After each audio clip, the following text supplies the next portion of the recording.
Welcome to Penrose Learning, where we make understanding easy. You start by getting the fountain assembled and stable. That prevents spills once the chocolate flows. Once the unit is seated, measure about 3 cups of chopped chocolate and add 1 tablespoon of neutral oil to improve flow.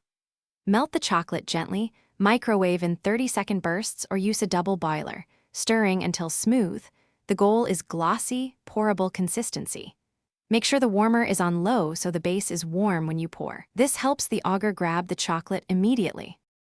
Now you transfer the melted chocolate into the fountain bowl while the warmer runs to prevent chilling.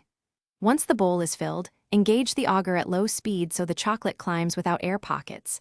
After a few seconds, increase to the steady setting to form an even curtain. If the flow is sluggish, add another half tablespoon of oil and stir. Too thin, pause and let it cool a touch. Make sure pieces you dip are dry to avoid splotches and clogs. Finish by arranging fruit, marshmallows, and skewers so guests can dip without crowding the fountain.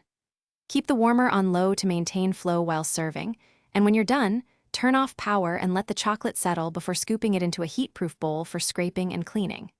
If the fountain clogs, stop the auger immediately. Scoop excess back into a microwave-safe bowl, remelt briefly, strain any solids, then return it. This avoids forcing unmelted bits through the auger and reduces wear.